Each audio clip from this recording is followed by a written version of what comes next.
ሰላም ጤና ይስጥልኝ ውድ የኪሎ ሚዲያ ተከታታዮች፣ በዕለታዊው የዛሬ ውሎ ፕሮግራማችን እነዚህን መረጃዎች እንዲያቀናጅተን ይዘንላችሁ ልንቀርብ ተሰናድተናል። ከፕሮግራም ጋር አብሬያችሁ ቆይታ የማደርገው እኔ አብዲስ አደፋር ነኝ።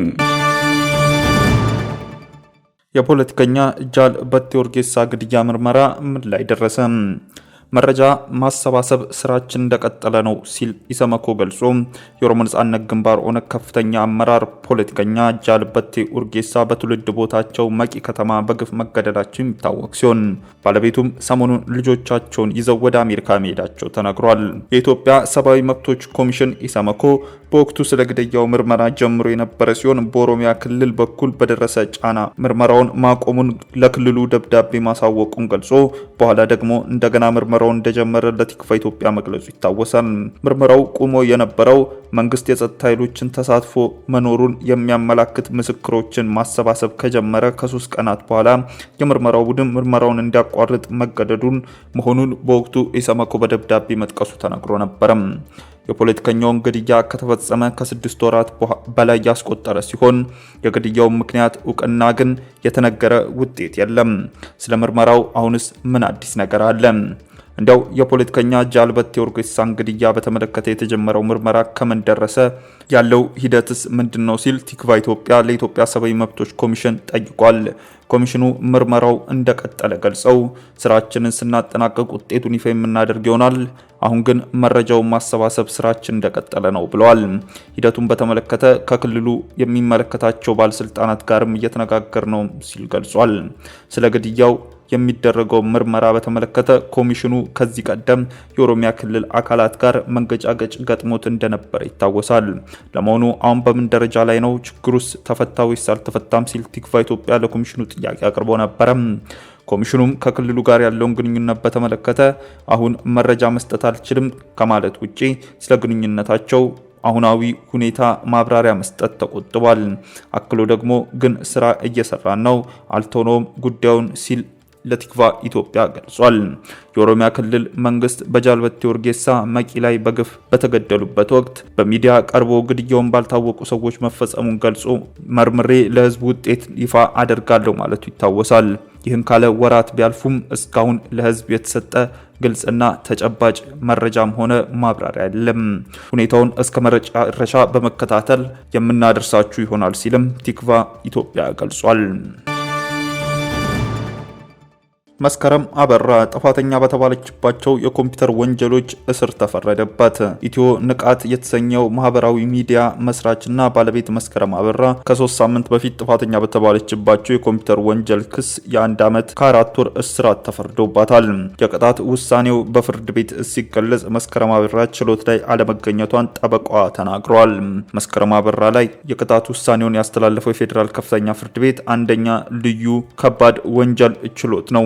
ፍርድ ቤቱ መስከረምን ጥፋተኛ ያላት በኮምፒውተር ተጠቅማ በማህበረሰብ መካከል አመጽ፣ ሁከትና ግጭት ለማነሳሳት ሞክራለች በሚል ክስ ነው። መስከረም ጥፋተኛ የተባለችባቸው በባለቤት በምታስተዳድረው ኢትዮ ንቃት የዩቲዩብ ገጽ ላይ ባስተላለፉት 2 ፕሮግራሞች ምክንያት ነው። ቀዳሚው ፕሮግራም ሚያዝያ 4 ቀን መልእክት ለጀነራል አበባው ታደሰ በሚል ርዕስ የቀረበ ሲሆን ሁለተኛው ደግሞ ከ3 ቀናት በኋላ በተመሳሳይ የዩቲዩብ ገጽ ሚያዝያ 7 አማራ ክልል ምን እየተደረገ ነው በሚል ርዕስ የተላለፈው ነው። ጠበቃ ሄኖክ አክሎም ይህ ውሳኔ የተላለፈው መስከረም አበራ ቅሬታ አለኝ ብላ ችሎት ባቀረበችበት ሁኔታ ነው ብሏል። ባለፉት 15 ዓመታት በአፍሪካ ከቀያቸው የተፈናቀሉ ሰዎች ቁጥር በ3 እጥፍ መጨመሩ ተጠቆመ። 80 በመቶ የሚሆኑት ተፈናቃዮች የሚገኙት ኢትዮጵያን ጨምሮ በ5 ሀገራት ነው ተብሏል። ባለፉት 15 ዓመታት ከቀያቸው የሚፈናቀሉ ሰዎች ቁጥር በ3 እጥፍ መጨመሩን ዓለም አቀፍ የሀገር ውስጥ ተፈናቃዮች ክትትል ማዕከል ኢንተርናል ዲስፕሌስመንት ሞኒተሪንግ ሴንተር IDMC የተሰኘ ተቋም አስታወቀም።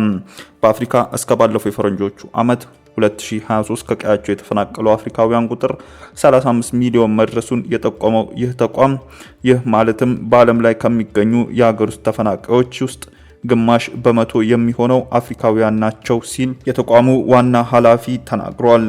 በአፍሪካ ከቀያቸው ከተፈናቀሉ ሰዎች ውስጥ 80 በመቶ የሚሆኑት ኢትዮጵያን ጨምሮ በ5 አፍሪካ ሀገራት የሚኖሩ ዜጎች መሆናቸውን አመላክቷል።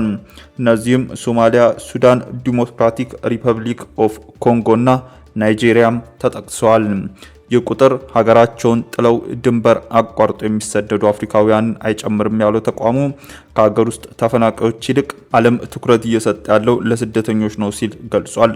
ባለፉት 15 ዓመታት በአፍሪካ ከቀያቸው ተፈናቅለው የሚገኙ ሰዎች ቁጥር በ3 እጥፍ አድጓል። አብዛኛዎቹ ቀያቸውን ጥለው እንዲሰደዱ ያደረጋቸው ደግሞ ግጭትና ጥቃት ነው ብሏል።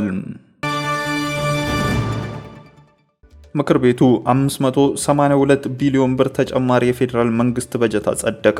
2017 ዓ.ም አጠቃላይ በጀት ከ1.5 ትሪሊዮን ብር በላይ ሆኗል። በቀጣይ በጀት ዓመት ከዚህ የበለጠ በጀት ሊቀርብ ይችላልም ተብሏል። የህዝብ ተወካዮች ምክር ቤት ዛሬ ህዳር 17 ቀን 2017 ዓ.ም ባካሄደው መደበኛ ስብሰባ 582 ሚሊዮን ብር ለፌዴራል መንግስት የ2017 በጀት ዓመት ተጨማሪ በጀት አድርጎ አጽድቋል። የጸደቀው ተጨማሪ በጀት ለውጭና ለሀገር ውስጥ ዕዳ ክፍያ፣ ለማህበራዊ በጀት ድጎማ፣ ለማዳበሪያ፣ ለመድኃኒት፣ ለምግብ ዘይቶችና ሌሎችም ከካፒታል ፕሮጀክት ማስፋፊያ፣ ማህበራዊ ሴፍቲኔት ማህበር ፕሮግራም እና ለመንግስት ሰራተኞች ደሞዝ ማሻሻያ እንደሚውል ተገልጿል። ተጨማሪ በጀቱ ኢትዮጵያ በቅርቡ ያካሄዳቸውን የማክሮ ኢኮኖሚ ማሻሻያ ተከትሎ ከሀገር ውስጥና ውጭ የሚገኘውን በጀት በመጨመሩ ምክንያት መሆኑ ተጠቁሟል። ለ2017 በጀት ዓመት ከቀረበው 582 ሚሊዮን ብር ተጨማሪ በጀት ውስጥ ለመደበኛ ወጪ 393 ሚሊዮን ብር፣ ከካፒታል ወጪ 70 ቢሊዮን ብር፣ ለውጭ አሸፋፈን ማስተካከያ 119 ቢሊዮን ብር መሆኑ ተመላክቷል። ውድ ተመልካቾቻችን በዕለታዊው የዛሬ ውሎ ፕሮግራማችን ይዘንላችሁ የቀረብናቸው ዋና ዋና መረጃዎች እነዚህ ነበሩ። ከፕሮግራም ጋር አብሬያችሁ ቆይታ ያደረኩት እኔ አብዲስ አደፋር ነበርኩ። ከሌሎች የኬሎ ሚዲያ ፕሮግራሞች ጋር መልካም ቆይታም